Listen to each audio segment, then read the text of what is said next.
ಶ್ರೀ ಬಲರಾಮನು ಯಾರು ಎಂಬುದನ್ನು ಮತ್ತು ಬಲರಾಮನ ಪ್ರಣಾಮ ಮಂತ್ರವನ್ನು ಈ ವಿಡಿಯೋದಲ್ಲಿ ತಿಳಿದುಕೊಳ್ಳೋಣ. ಹರೇ ಕೃಷ್ಣ.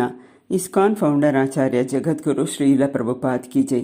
ಎಲ್ಲರಿಗೂ ಶ್ರೀ ಬಲರಾಮ ಜಯಂತಿಯ ಹಾರ್ದಿಕ ಶುಭಾಶಯಗಳು. ಬಲರಾಮನು ವಸುದೇವನ ಪತ್ನಿಯಾದ ರೋಹಿಣಿಯ ಗರ್ಭದಲ್ಲಿ ಜನಿಸಿದ ದೈವಿ ಪುತ್ರನು. ರೋಹಿಣಿಯ ಪ್ರಿಯಪುತ್ರನಾದ ಇವನು ರೋಹಿಣಿ ನಂದನ ಎಂದು ಪ್ರಖ್ಯಾತನು. ಕಂಸನ ಜೊತೆ ಮಾಡಿಕೊಂಡ ಒಪ್ಪಂದದಂತೆ ವಸುದೇವನು ಕಾರಾಗೃಹವಾಸವನ್ನು ಒಪ್ಪಿದಾಗ ಬಲರಾಮನನ್ನು ಮತ್ತು ಅವನ ತಾಯಿ ರೋಹಿಣಿಯನ್ನು ನಂದ ಮಹಾರಾಜನಿಗೆ ಒಪ್ಪಿಸಲಾಯಿತು. ಹೀಗೆ ನಂದ ಮಹಾರಾಜನು ಬಲರಾಮ ಮತ್ತು ಶ್ರೀಕೃಷ್ಣರಿಗೆ ಸಾಕು ತಂದೆಯಾದನು. ಶ್ರೀಕೃಷ್ಣ ಬಲರಾಮರು ಮಲ ಸಹೋದರರಾಗಿದ್ದರೂ ಬಾಲ್ಯದಿಂದಲೂ ಎಡಬಿಡದ ಸಂಗಾತಿಗಳಾಗಿದ್ದರು. ಬಲರಾಮನು ದೇವೋತ್ತಮ ಪರಮಪುರುಷನಾದ ಶ್ರೀಕೃಷ್ಣನ ಸ್ವಾಂಶ ವಿಸ್ತರಣೆಯನ್ನು ವ್ಯಕ್ತಪಡಿಸುತ್ತಾನೆ. ಆದ್ದರಿಂದ ಬಲರಾಮನು ಶ್ರೀಕೃಷ್ಣನಷ್ಟೇ ಗುಣಶಾಲಿಯೂ ಬಲಶಾಲಿಯೂ ಆಗಿದ್ದಾನೆ. ಅವನು ವಿಷ್ಣು ತತ್ವಕ್ಕೆ ಸೇರಿದವನು. ಶ್ರೀಕೃಷ್ಣನು ಹುಟ್ಟುವುದಕ್ಕೆ ಮುನ್ನ ಹುಟ್ಟಿದ ಅವನು ವಸ್ತುತಃ ದೇವಕಿಯ 7ನೆಯ ಮಗನಾಗಿದ್ದಾನೆ. ಆದರೆ ಕಂಸನ ಕೋಪದಿಂದ ತಪ್ಪಿಸಿಕೊಳ್ಳಲು ದೈವ ಸಂಕಲ್ಪದಿಂದಾಗಿ ಅವನನ್ನು ರೋಹಿಣಿ ಮಾತೆಯ ಗರ್ಭಕ್ಕೆ ವರ್ಗಾಯಿಸಲಾಯಿತು. ಆದ್ದರಿಂದ ಅವನ ಇನ್ನೊಂದು ಹೆಸರು ಸಂಕರ್ಷಣ. ಸಂಕರ್ಷಣನು ಬಲರಾಮನ ಸಮಗ್ರ ಭಾಗವೂ ಆಗಿದ್ದಾನೆ.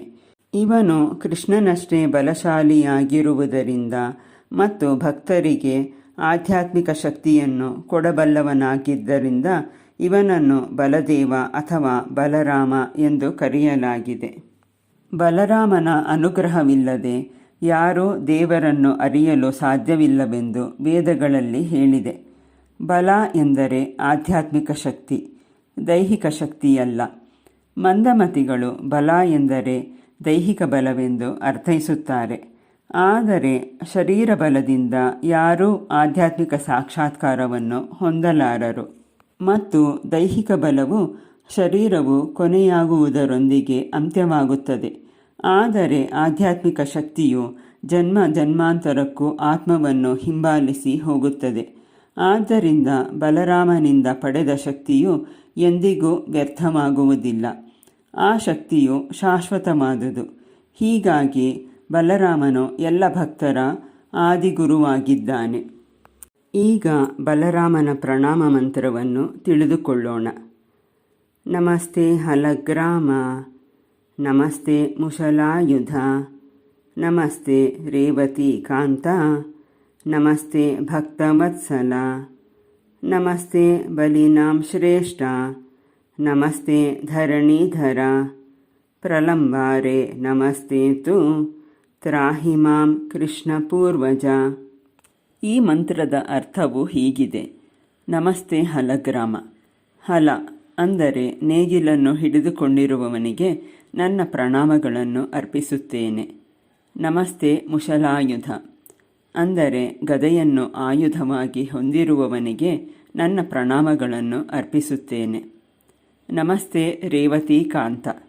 ರೇವತಿಯ ಪ್ರಿಯಕರನಾದ ಮತ್ತು ಪ್ರಾಣಸ್ವರೂಪನಾದವನಿಗೆ ನನ್ನ ಪ್ರಣಾಮಗಳನ್ನು ಅರ್ಪಿಸುತ್ತೇನೆ. ನಮಸ್ತೆ ಭಕ್ತವತ್ಸಲ.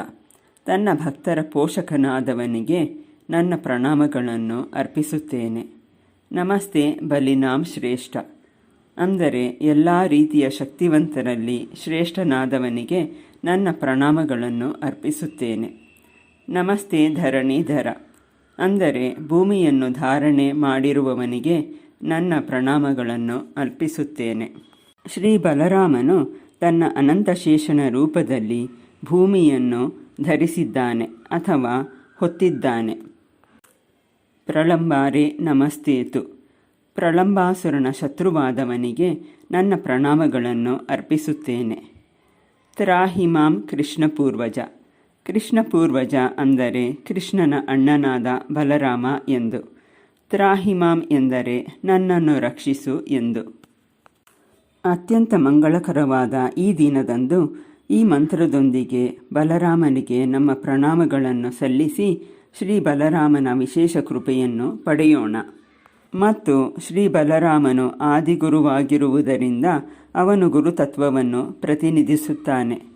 ನಾವು ಕೃಷ್ಣ ಪ್ರಜ್ಞೆಯಲ್ಲಿ ಪ್ರಾಮಾಣಿಕವಾಗಿ ಮುಂದುವರಿಯಲು ನಮಗೆ ಆಧ್ಯಾತ್ಮಿಕ ಬಲವನ್ನು ಕರುಣಿಸು ಎಂದು ನಾವು ಈ ದಿನ ಶ್ರೀ ಬಲರಾಮನನ್ನು ಪ್ರಾರ್ಥಿಸೋಣ. ಹರೇ ಕೃಷ್ಣ.